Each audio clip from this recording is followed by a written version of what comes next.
Hello guys, कैसे हो आप लोग। आज की इस वीडियो में हम क्लास 10th के पोलिनोमियल्स डिस्कस करेंगे। ठीक है, हमने क्लास 9th में भी पोलिनोमियल का सेम चैप्टर डिस्कस किया था, लेकिन उसमें थोड़ी कम इन्फॉर्मेशन थी। मतलब हमने क्लासिफिकेशंस देखे थे, एक तो क्लासिफिकेशंस देखे थे, यानी कि लीनियर कौन से होते हैं, फिर उसके बाद क्वाड्रेटिक कौन से होते हैं, क्यूबिक कौन से होते हैं।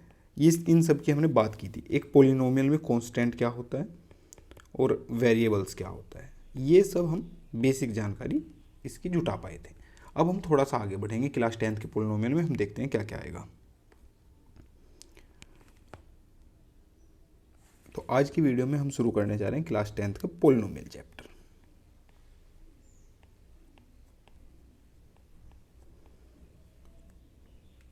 पोलिनोमियल्स एक बार बेसिक रिवीजन कर लेते हैं। पोलिनोमियल्स कुछ इस फॉर्म में होते हैं।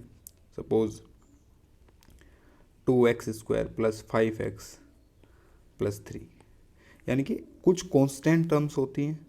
लाइक यहाँ पे कांस्टेंट टर्म्स क्या क्या हैं, 2 हो गया, 5 हुआ, 3 हुआ, और कुछ वेरिएबल टर्म। यहाँ पे वेरिएबल टर्म x है। ठीक है, ये क्या है, वेरिएबल। वेरिएबल मतलब इसकी वैल्यू चेंज होती रहेगी, यानी कि हम इसकी वैल्यू कुछ भी रख सकते हैं। और इसको लिखते किस फॉर्म में, ये पोलिनोमियल है तो यानी कि p ब्रैकेट में x, यानी कि पोलिनोमियल है और इसमें वेरिएबल x है, इक्वल्स टू इसको लिख देते हैं जो भी पोलिनोमियल होगा। एग्जाम्पल के तौर पे अभी यही ले लेते हैं, 2x² + 5x + 3। तो ये एक पोलिनोमियल है। उसके बाद हम देखते हैं इसमें इसकी डिग्री सबसे ज़्यादा क्या है, x की सबसे ज़्यादा मैक्सिमम डिग्री कौन सी है। तो यहाँ पे 2 है, 2 मैक्सिमम डिग्री है। तो अगर डिग्री 2 हो तो उसको बोलते हैं हम क्वाड्रेटिक पोलिनोमियल। ठीक है, जो इस चैप्टर में सबसे ज़्यादा डिस्कस होगा आज, क्वाड्रेटिक। ठीक है, अगर डिग्री 1 होगी तो उसको लीनियर बोलेंगे, और 3 होगी तो क्यूबिक बोलेंगे। ठीक है, यहाँ तक क्लियर है सबको। इसको पढ़ा ऐसे जाता है, p of x equals to 2x² + 5x + 3। ठीक है, अगर हमें कोई बोले कि एट x इक्वल्स टू 5 पे इस पोलिनोमियल की वैल्यू बताओ, ठीक है, तो हम लिखेंगे इसको p ऑफ 5, यानी कि x की जगह 5 पुट कर देंगे, और इस इक्वेशन में, पहले वाली में, इस पूरी इक्वेशन में जहाँ जहाँ पर भी x है वहाँ 5 लिख देंगे। लाइक 2x² x की जगह 5 लिखेंगे, इसका स्क्वायर प्लस 5 इंटू x की जगह फिर 5 + 3। तो ये हो जाएगा 5 5 25 to 50 + 25 + 3, यानी कि इसकी वैल्यू आई 78। ठीक है, तो हम कह देंगे कि भाई p of 5 is equals to 78। ठीक है, इतना पता चला। अब आज की इस वीडियो में हम मैक्सिमम क्वाड्रेटिक के बारे में बात करेंगे। तो जो क्वाड्रेटिक पोलिनोमियल होते हैं वो अभी हमने देखा कि उनमें x की पावर 2 होती है जो मैक्सिमम होती है।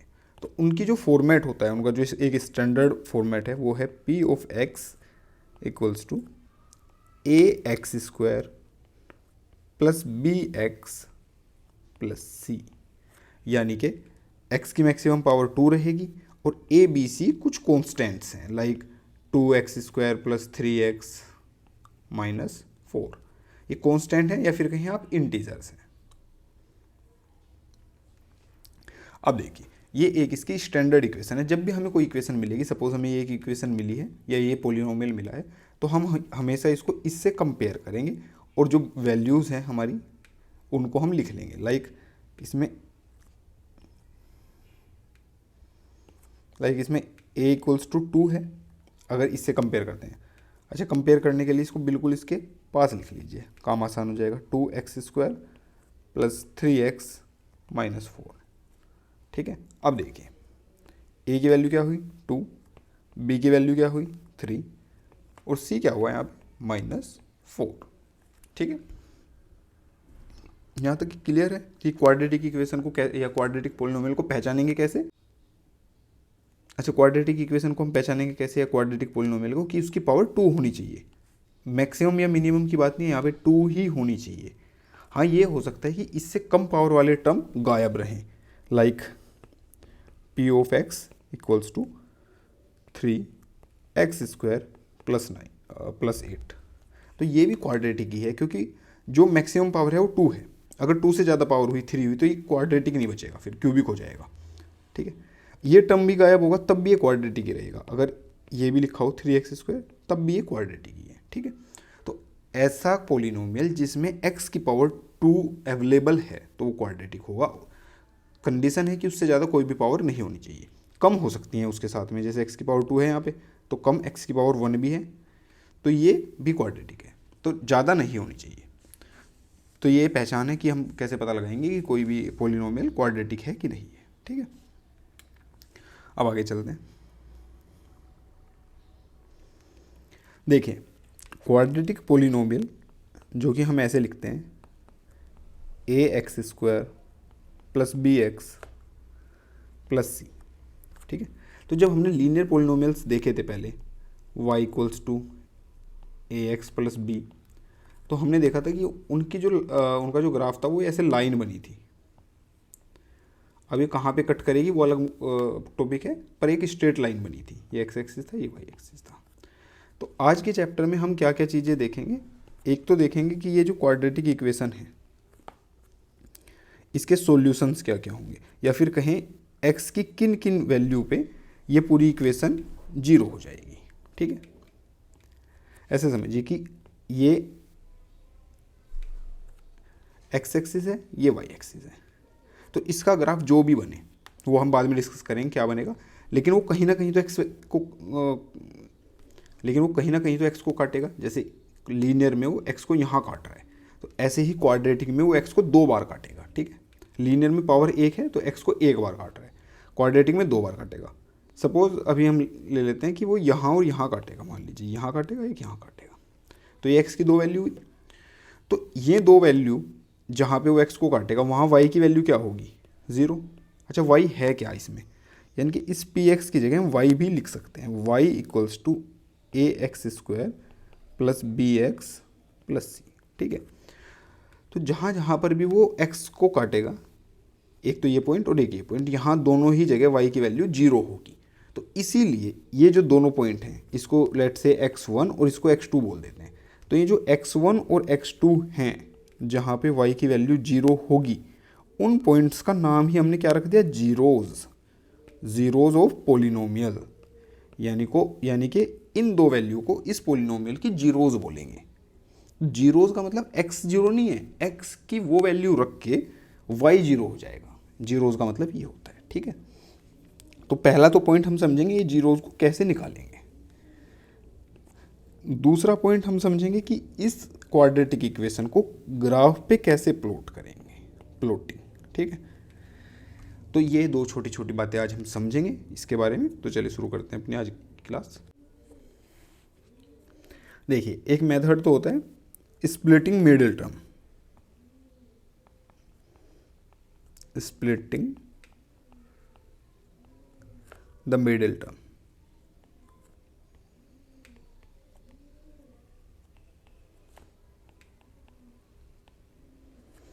अब जैसे ये एक इक्वेशन लिखी हुई है ax² + bx + c, इसको जब हम इसको ऐसे लिखेंगे तो ये एक पोलिनोमियल है। ठीक है,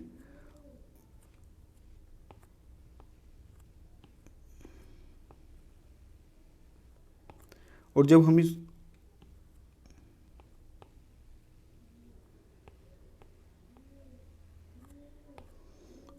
इसको ऐसे लिख देंगे, अब ये एक इक्वेशन बन चुकी है। ठीक है, अब समझिए कि इसमें हमें x की वैल्यूज चाहिए जहाँ पे ये पूरी इक्वेशन 0 होगी, 0 के इक्वल रख दिया हमने इस इक्वेशन को। तो x की वैल्यू कैसे फाइंड आउट करेंगे, तो एक मेथड तो होता है स्प्लिटिंग द मिडिल टर्म। इसका क्या मतलब हुआ कि ये जो मिडिल टर्म है हम इसको स्प्लिट करेंगे 2 हिस्सों में, तो इसमें टोटल 4 टर्म बन जाएंगे। ठीक है, और जब इसमें 4 टर्म बन जाएंगे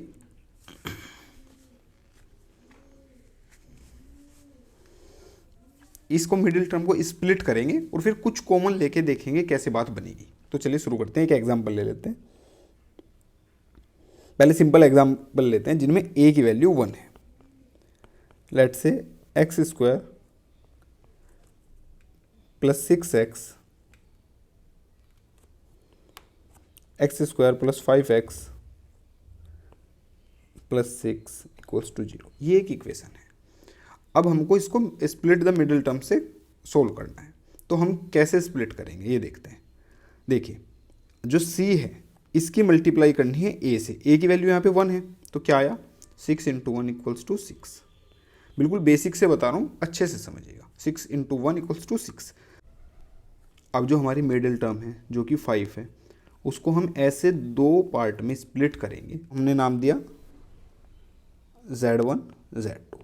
तो ऐसे स्प्लिट करेंगे कि Z1 प्लस Z2 अगर हम करें तो वो तो 5 आ जाए, क्योंकि 5 को ही तो स्प्लिट किया है, तो उन दोनों का सम 5 आना चाहिए।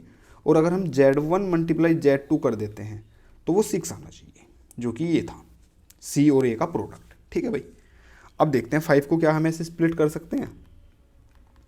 तो उसका सबसे बढ़िया मेथड जो है स्प्लिट करने का, वैसे तो गैस कर सकते हैं हम, जैसे 5 को किस में स्प्लिट करें, 3 और 2 में।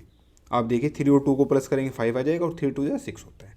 उससे बढ़िया जो मेथड है जिससे हमें पता लग जाएगा, ये जो 6 है इसका एलसीएम ले लीजिए आप। जब हम 6 का एलसीएम लेंगे तो 2 3 6 और 3 1 3।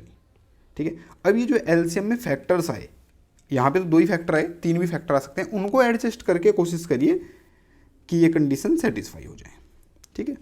अब देखिए स्प्लिट द मिडिल टर्म में हम क्या करेंगे, एक्स स्क्वायर तो सेम ही है, प्लस 5 को हमने स्प्लिट किया है 3 और 2 में, तो इसको लिख देंगे 3x, x तो साथ में ही रहेगा, प्लस 2x।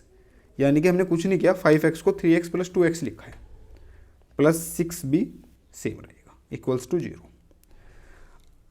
अब इसमें एक ये पेयर बनेगा, एक ये पेयर बनेगा। ठीक है। पहले पेयर में देखते हैं क्या कॉमन ले सकते हैं, x। अंदर क्या बचा, x प्लस 3। ठीक है। अब जो यहाँ पे पेयर आया तो बिना कुछ सोचे इसी पेयर को रिपीट में यहाँ लिख दीजिए, x प्लस 3। अब देखिए पहली कंडीशन को सेटिस्फाई कराना है, 2x लाना है हमें। यहाँ पे x ऑलरेडी लिखा हुआ है, तो 2x के लिए बाहर 2 आ जाएगा, और 2x प्लस का है तो प्लस आ जाएगा। ये देखते हैं सेटिस्फाई हो रहा है क्या, 6 आना चाहिए, 2 3 6, ओके, इक्वल्स टू 0। अब हम क्या करेंगे, एक ब्रैकेट में तो ये जो पहले से ब्रैकेट में लिखा हुआ है इसको लिख लेंगे x प्लस 3, और दूसरे ब्रैकेट में मल्टीप्लाई के साथ x प्लस 2 लिख लेंगे इक्वल्स टू 0। तो अब हुआ क्या है ये समझिए कि ये हमारे पास जो इक्वेशन थी, ये इसको हमने इस फॉर्म में लिख लिया है, चेंज कुछ नहीं किया है। सॉरी, अब देखिए हुआ क्या है, यहाँ पे जो हमारे पास एक इक्वेशन थी ये वाली, इसको हमने इस फॉर्म में लिख लिया है। ठीक है। चेंज कुछ नहीं किया है, यानी कि अगर हम इन दोनों की मल्टीप्लाई करेंगे तो यही आ जाएगा, बस हमने इस फॉर्म में लिख लिया है। तो इसका क्या मतलब हुआ कि ये दोनों जो हैं इस इक्वेशन के फैक्टर्स हैं। क्या है, फैक्टर्स हैं। अब इनको एक एक करके 0 के इक्वल रखेंगे। x प्लस 3 अगर 0 होता है, पहली कंडीशन है x प्लस 3 0 हो जाए भाई ये पूरा टर्म 0 हो जाएगा अगर, तो इसकी तो कोई ज़रूरत नहीं है, फिर पूरा ही 0 हो जाएगा। तो या तो ये कंडीशन बनी हमारे पास, तो यहाँ से हमें मिला x इक्वल्स टू -3। ठीक है। और दूसरी कंडीशन बनी हमारे पास कि x प्लस 2 0 हो जाए, यहाँ से हमें मिला x इक्वल्स टू -2। तो ये 2 पॉइंट मिले हमें, x इक्वल्स टू -3 और x इक्वल्स टू -2। तो ये 2 पॉइंट क्या कहलाएंगे, इस इक्वेशन की जीरोस। अगर वो बोले आपको कि find the zeros of this equation, तो ये क्या होंगी, -3 एंड -2। ठीक है। ये समझ में आया स्प्लिट मेथड। अब आगे चलते हैं, इसमें आप और प्रैक्टिस कर लीजिएगा।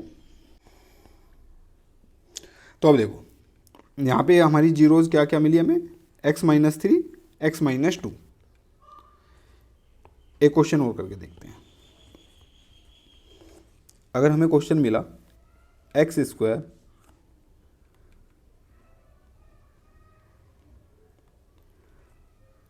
-5x plus 6 equals to 0। पहले के बिल्कुल सेम है, साइन चेंज हुआ है बस। ठीक है। तो इस बार 5 को -5 को बेसिकली इस तरह स्प्लिट करना है कि प्लस करके मतलब उनका जो एडिशन है वो -5 आए और जो प्रोडक्ट है वो 6 आए। तो हम इसको -2 -3 में स्प्लिट कर सकते हैं भाई, प्रोडक्ट है +6 ही आएगा।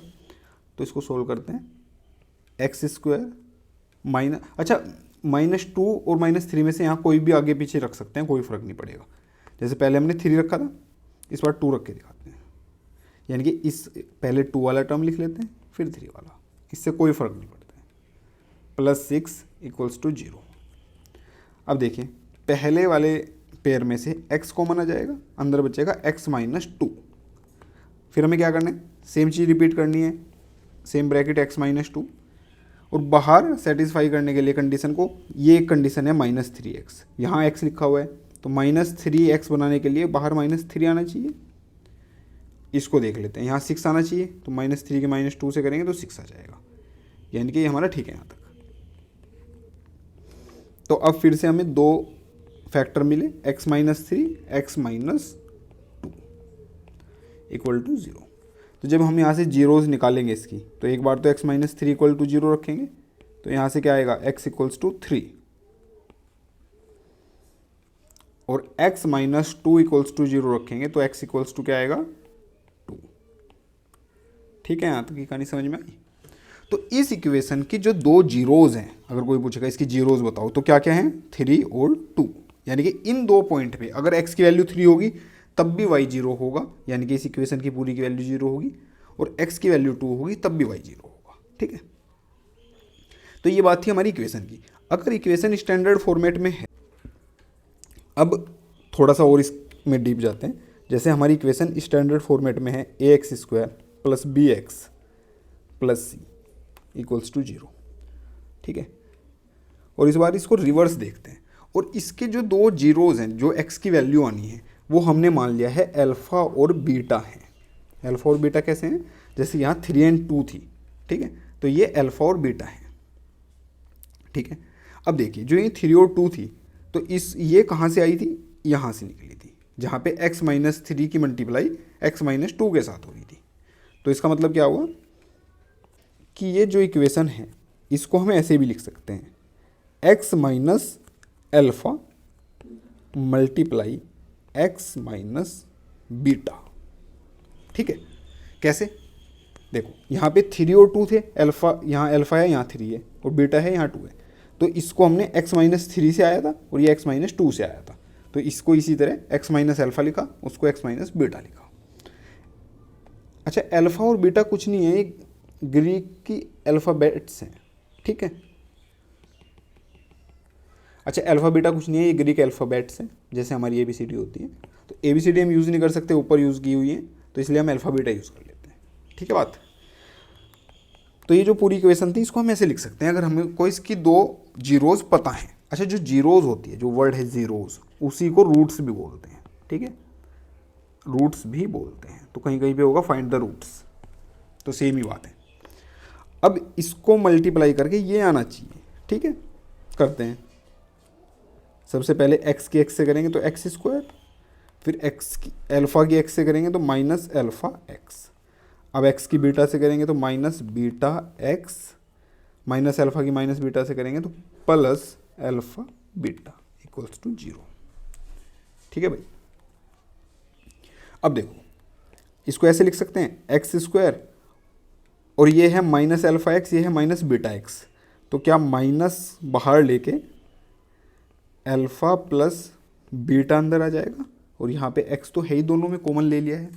ठीक है, देखो भाई दोनों में से x कॉमन ले लिया है और माइनस कॉमन ले लिया है, तो अंदर बचा अल्फ़ा प्लस बीटा, और यहाँ आ गया अल्फ़ा बीटा = 0। ठीक है, अब देखिए इसको कंपेयर करते हैं हम स्टैंडर्ड इक्वेशन के साथ, यानी कि इसके साथ। कैसे करेंगे, उसको लिख लेते हैं इक्वेशन को, ax² + bx + c = 0। कंपेयर कैसे कर सकते हैं, तो कंपेयर करने के लिए यहाँ पे हम पहले, यहाँ पे x का कोफिशिएंट 1 है और यहाँ पे a है, तो इसको 1 बनाने के लिए पूरी इक्वेशन को a से डिवाइड कर देंगे। और a से कैसे डिवाइड कर सकते हैं, हम दोनों साइड डिवाइड कर रहे हैं, तो 0 को a से डिवाइड करेंगे तो ये 0 ही बचेगा, और यहाँ पे a से डिवाइड हो जाएगा। तो जब हम इसको पूरी इक्वेशन को a से डिवाइड करेंगे तो यहाँ तो बचेगा ax² / a + bx / a + c / a = 0, या फिर 0/a लिख लीजिए। तो ये पूरी इक्वेशन बनेगी x² + b / a x + c / A equals to 0। ठीक है, अब ये एक इक्वेशन बनी जो हमारी स्टैंडर्ड इक्वेशन थी, वो इस फॉर्मेट में बना दी हमने, ज़्यादा कुछ नहीं किया। अब हम इसे इससे सीधा कंपेयर कर सकते हैं। ठीक है, अब देखो भाई, यहाँ से जब हम इसे कंपेयर करेंगे, अगले पेज पे लिख लेते हैं। एक इक्वेशन है हमारे पास X square minus alpha plus beta X plus alpha beta equals to 0। दूसरी इक्वेशन है X square plus B by A X plus C by A. ठीक है, इक्वल्स टू 0। देखो पहला टर्म तो सेम है, कुछ भी कंपेयर करके कुछ नहीं लिख सकते, एक्स स्क्वायर ही है। दूसरे टर्म में एक्स तो सेम है, इस पूरे टर्म की जगह यहाँ लिखा हुआ है बी बाई ए। तो यहाँ से क्या मिला हमें कि माइनस एल्फा प्लस बीटा कि minus alpha plus beta equals to हैं बी बाई ए के। यानी कि हम इसे लिख सकते हैं alpha plus beta equals to minus B by A. ठीक है भाई, और दूसरा क्या मिला कि एल्फा बीटा इक्वल हैं सी बाई ए के। ठीक है, तो यहाँ से ये दो बड़ी प्यारी सी कंडीशन हमें मिली जो हमारे बहुत यूज़ आने वाली हैं। एक ये हमें क्या बता रही है? देखो अल्फ़ा और बीटा क्या थे, हमारे जीरोज़ थे। तो ये कह रहा है अगर दोनों जीरोज़ को, जो दो रूट्स, दो एक्स की वैल्यू आई, उनको प्लस कर देंगे तो माइनस बी बाई ए के इक्वल होगी। और ये क्या कह रहे हैं, अगर दोनों जीरोज़ को मल्टीप्लाई कर देंगे तो सी बाई ए के इक्वल होंगी। ठीक है, तो अब देखिए, तो ये हमारे बहुत काम आएगा क्वेश्चन सोल्व करने में, क्योंकि जैसे जो हमने प्रीवियस क्वेश्चन सोल्व किया था उसी से देख लेते हैं। जैसे x square minus 5x plus 6 था और हमारे रूट्स आए थे -3 और -2। सॉरी, हमारे रूट्स आए थे 3 और 2। तो ये क्या कहना चाह रहा है कि अगर हम इन दोनों रूट्स को यानी कि अल्फ़ा प्लस बीटा को ऐड करेंगे, जो कि है 3 प्लस 2 यानी कि 5 है, वो किसके इक्वल होना चाहिए, माइनस बी बाई ए के। माइनस, और यहाँ बी क्या है, -5 है, -5 है, और ए क्या है, 1 है, तो किसके इक्वल आएगा, 5 के। ठीक है, सिमिलरली जो अल्फ़ा बीटा होगा यानी कि 3 इंटू 2 होगा 6 है, वो किसके इक्वल होना चाहिए, सी बाई ए के। और सी क्या है यहाँ पे 6, ए क्या है 1, तो क्या गया 6। ठीक है, वेरीफाई हो रहा है। तो ये दो कंडीशन, ये जो दो कंडीशन है इस चैप्टर में, इनको याद रखिए, ये हमेशा क्वाड्रेटिक इक्वेशन में बहुत काम की होंगी। ठीक है, अब इसका ग्राफ का प्लॉटिंग समझते हैं थोड़ा सा। देखो भाई, एक तरीका तो ये होता है किसी ने हमें इक्वेशन दी या फिर किसी ने एक हमें पोलिनोमियल दिया P of X equals to 2x square plus 3x minus 9। तो हम सिंपली इसमें x की वैल्यू रखते रहें भाई, एक ऐसे टेबल बनाएं, एक इसमें ऐसे टेबल बनाएं और यहाँ पे लिखें x और यहाँ पे लिखें p ऑफ x यानी कि y, और यहाँ पे x की वैल्यू लिखते रहें कि भाई जब x 0 होगा तो px क्या होगा, 1 होगा तो क्या होगा, 2 होगा तो क्या होगा, 3 होगा तो क्या होगा। और ऐसे हमारे पास बहुत सारे पॉइंट्स आ जाएंगे, ये y, इसको y भी बोलते हैं। ठीक है, एक्स वाई के कॉम्बिनेशंस आ जाएंगे। पहला पॉइंट क्या हुआ, लेट्स से इसको y1 लिख लेते हैं अभी, y2 y3 ऐसे। तो पहला पॉइंट हो गया 0, y1, 1, y2, 2, y3 और 3, y4। तो ऐसे ही पॉइंट्स आ गए। अब इनको क्या करेंगे, हम एक ग्राफ लेंगे और वहाँ प्लॉट कर देंगे कि भाई जब x 0 है तो y क्या होगा, y जो भी होगा ये, x1 है तो y क्या होगा, x2 है y क्या होगा, x3 है y क्या होगा। ऐसे प्लॉट कर देंगे और इनको मिला देंगे। तो एक तरीका तो ये हुआ। ठीक है, ये भी सही मेथड है लेकिन बहुत लंबा है और ये जब क्वेश्चन में बोला जाए तभी करना है। अच्छा, ये बात ध्यान दे लीजिए, जो ये एक पॉइंट होता है कोई भी, तो यहाँ दो पॉइंट्स लिखने होते हैं हमें कि x की वैल्यू क्या है और y की क्या है। तो इस ब्रैकेट में जो पहला टर्म होता है कोमा से वो x होता है हमेशा और दूसरा y होता है। ठीक है, यानी कि अगर कहीं लिखा हुआ है 5, 4 तो यहाँ पे x 5 है और y 4 है। पहली बात तो ये ग्राफ के बारे में 2-3 बातें अच्छे अच्छे से समझ लीजिए। एक तो जो भी पॉइंट है वहाँ दो पॉइंट जो दिए गए होंगे तो पहला x होगा, दूसरा y होगा, ये क्लियर करिए। दूसरा पॉइंट है x एक्सिस पे, पूरे x एक्सिस पे, चाहे वो पॉजिटिव हो चाहे वो निगेटिव हो, y की वैल्यू हमेशा जीरो होगी। ठीक है, क्यों होगी? क्योंकि देखिए यहाँ पे दोनों की वैल्यू जीरो जीरो है। जब हम इस डायरेक्शन में बढ़ रहे हैं, इस डायरेक्शन में ऐसे, तो x तो बढ़ रहा है लेकिन y तो जीरो ही है ना, क्योंकि y तो या तो यहाँ बढ़ेगा या यहाँ घटेगा, बीच में रहेगा तो जीरो ही रहेगा। तो पूरे x एक्सिस पे y की वैल्यू जीरो है। उसी तरीके से पूरे y एक्सिस पे आइदर पॉजिटिव और निगेटिव x की वैल्यू जीरो है। ठीक है, ये दो बात समझ में आई। अब हम ग्राफ के तरफ चलेंगे कि क्वाड्रेटिक इक्वेशन के ग्राफ को हम कैसे ड्रॉ करें। ये दूसरा मेथड होगा। तो देखिए ये हमारे पास प्लेन है अपना, जिसमें x एक्सिस है और y एक्सिस है। ये x एक्सिस है, y एक्सिस। अच्छा, जो x y प्लेन होता है, x y प्लेन होता है, इसका एक नाम और होता है कार्टेशियन प्लेन। ठीक है, अगर कोई बोले कार्टेशियन प्लेन तो कंफ्यूज नहीं होना है। अब ये हमारी एक इक्वेशन है p of x equals to ax² plus bx plus c। ठीक है, और इसके दो रूट्स हैं अल्फा एंड बीटा। तो ये बात समझिए, हमने कहा था कि जो अल्फा और बीटा होंगे वो x की वैल्यू हैं वो वाली, at x equals to alpha और बीटा y हमेशा जीरो होगा। यानी कि चाहे x की वैल्यू अल्फा हो तब भी y जीरो होगा और बीटा होगी तब भी y जीरो होगा। तो इसका क्या मतलब हुआ, y जीरो होता कहाँ है? पूरी x एक्सिस पे, यानी कि अल्फा और बीटा कहीं ना कहीं x एक्सिस पे मौजूद होंगे। ठीक है, तो x एक्सिस पे मौजूद होंगे, यानी कि ग्राफ x एक्सिस को दो जगह काटेगा। ठीक है, अब अगर ग्राफ x एक्सिस को दो जगह काट रहा है तो ये क्या पॉसिबिलिटी बनती है कि या तो ग्राफ इस तरह का कुछ होगा। ठीक है, एक पॉसिबिलिटी तो ये हुई, और दूसरी पॉसिबिलिटी है कि ग्राफ इस तरह का कुछ हो। ठीक है, ऊपर नीचे हो सकता है कि यहाँ ये पॉइंट यहाँ की बजाय यहाँ से ऐसे गुजरे, लेकिन शेप लगभग लगभग ऐसी ही होगी। ठीक है, अब हमें ये देखना है, दो पॉइंट तो हमें पता चल गया कि या तो यहाँ पे एक तो यहाँ काटेगा एक यहाँ काटेगा, लेकिन ये जानना है कि ये वाला आएगा या ये वाला आएगा। तो चलिए समझते हैं, आगे बढ़ते हैं।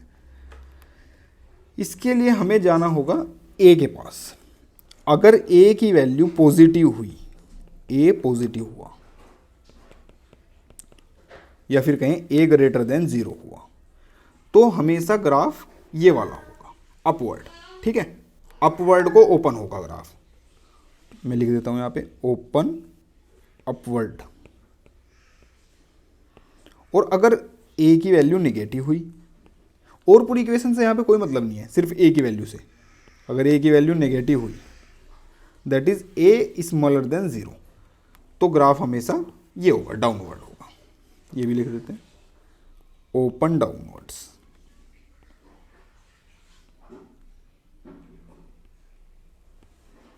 Open downwards. ठीक है, देखिए दो पॉइंट अब हमें पता चल गया। अब हम किसी भी इक्वेशन को देख के ये तो ये बता सकते हैं कि वो ये वाला होगा या ये वाला होगा और एक्स पे कहाँ काटेगा, यानी कि दो जगह काटेगा, ये तो हमें पता ही है, वो वैल्यूज निकालनी होगी अल्फा बीटा। एक तीसरा पॉइंट और भी है कि ये जो पॉइंट है मैक्सिमम पॉइंट, देखो अगर ग्राफ अपवर्ड होगा ऐसे तो ये एक ये लोवेस्ट पॉइंट होगा, और अगर डाउनवर्ड होगा तो ये एक मैक्सिमम हाईएस्ट पॉइंट होगा। ये कैसे निकालनी, ये कहाँ पे होगा, तो इसको ऐसे समझिए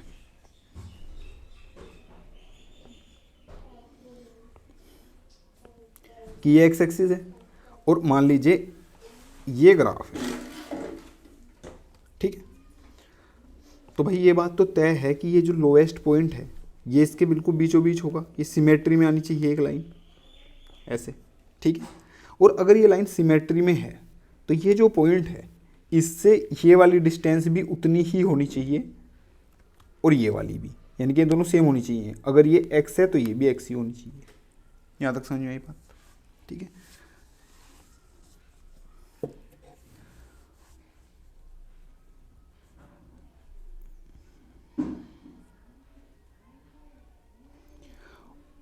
और जो पॉइंट पे यहाँ पे x की वैल्यू होगी यहाँ पे भी x की वैल्यू वो ही होगी, क्योंकि ये ऐसे y में चेंज हो रहा है, x में चेंज नहीं हो रहा है। मान लीजिए ये y एक्सिस है यहाँ पे, तो यहाँ जो x की वैल्यू है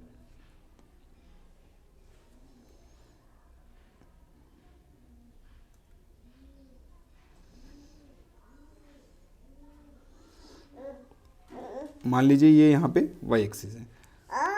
क्या करूँ,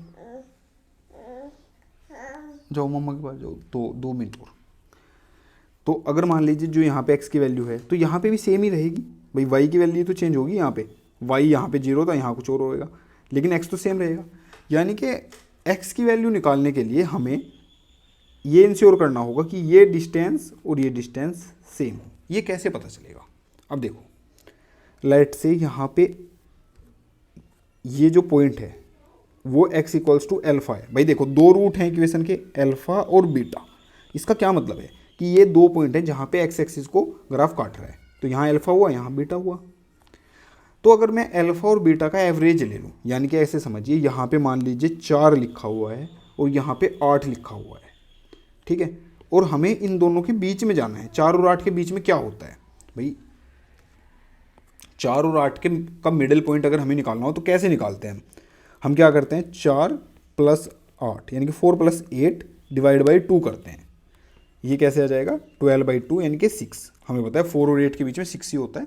ये मीन निकालने का, एवरेज निकालने का तरीका होता है, ये कहीं मीन निकालने का, ठीक है। तो मीन बिल्कुल मिडिल पॉइंट कैसे निकलता है, दोनों को ऐड करो और 2 से डिवाइड कर दो। तो ऐसे यहाँ पे निकालेंगे, अल्फा और बीटा को ऐड करेंगे और 2 से कर देंगे डिवाइड। अब देखो, अल्फा प्लस बीटा की वैल्यू हमने यहाँ पे निकाली थी, ये रही -b/a। तो यहाँ से क्या आएगी, अल्फा प्लस बीटा क्या होता है, -b/a और डिवाइड में 2 आ गया है, तो यानी कि -b/2a। इस पॉइंट के एक्स एक्सिस की वैल्यू हमने निकाल ली है, -b/2a है। तो इस पॉइंट की भी -b/2a ही होगी, तो एक्स एक्सिस हमें पता चल गया है। अब हमें निकालना है वाई एक्सिस। ये कैसे निकलेगा, ये तो भाई सिंपल है। हमारी इक्वेशन क्या है, p(x) ax² + bx + c, और हमें x की वैल्यू पता है, y की निकालनी है, तो x की जगह ये रख देंगे। तो p(-b/2a) इसको रख दो यहाँ पे, a -b/2a का square plus b -b/2a plus c। अब इसको सोल्व कर दें, p(-b/2a) इक्वल्स टू a, इसका स्क्वायर है तो ये क्या हो जाएगा, b²/4a²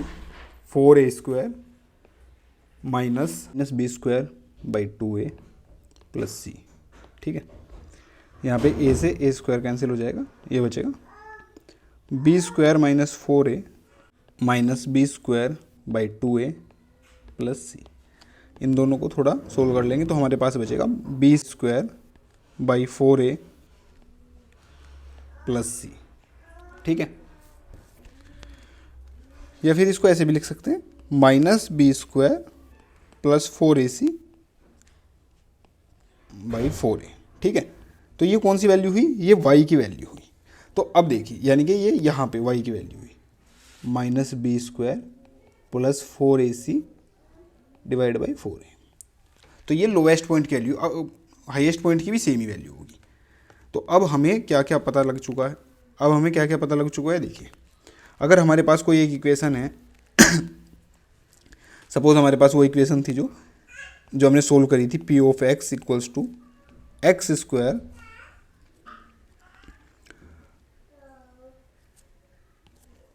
-5x + 6, ये करी थी हमने सोल्व, और इसके रूट्स आए थे हमारे याद हैं, x इक्वल्स टू 2 और 3, ठीक है। तो अब देखिए, जो हमने फाइंड किया कैसे अप्लाई करते हैं ग्राफ प्लॉट करने के लिए। सबसे पहला पॉइंट, ये ग्राफ को 2 और 3 पे काटेगा, ठीक है। सपोज ये ग्राफ है 1 2 3 4, ठीक है, 1 2 3 4। तो ये ग्राफ को कहाँ कहाँ काटेगा, 2 पे और 3 पे। ये क्लियर हुआ। दूसरा पॉइंट, x का जो कोफिशिएंट है, यानी कि a की वैल्यू यहाँ पे क्या है, 1 है, a की वैल्यू 1 है, जो कि पॉजिटिव होता है, यानी कि ऊपर को बनेगा, ठीक है, यानी कि ऐसे बनेगा।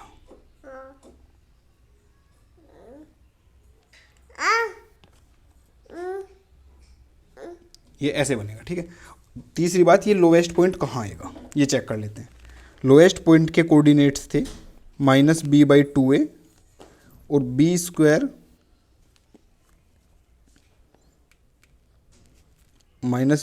बाई और b square -b² plus 4ac/4a, ठीक है। तो ये दोनों पॉइंट निकाल लेते हैं। x क्या है -b/2a, तो b क्या है ऑलरेडी -5 है, a b c लिख लेते हैं। a 1 था, b -5 था, c 6 था, तो माइनस b माइनस और माइनस b की वैल्यू है -5/2a, a तो 1 ही है, तो ये आ जाएगी 5/2 यानी कि 2.5, ठीक है। और वैसे भी हम देख सकते हैं 2 और 3 का जो मिडिल पॉइंट होता है वो 2.5 ही होता है, यानी कि हमारा जो ये फॉर्मूलेशन है वो ठीक है।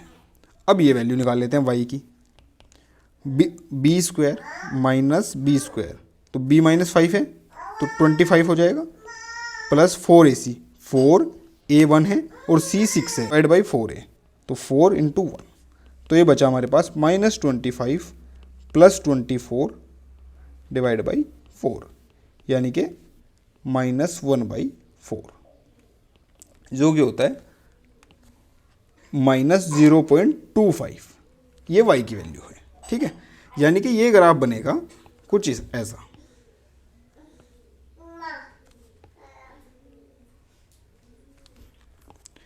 ये ग्राफ कुछ इस तरीके का बनेगा, ठीक है। और ये जो वैल्यू होगी यहाँ पे, मान लीजिए यहाँ पे 1 है, ये 0.5 है, तो ये 0.25 होगी माइनस में, ये सब वैल्यू माइनस में, और ये 1.5। तो हमने अपना ग्राफ बना लिया।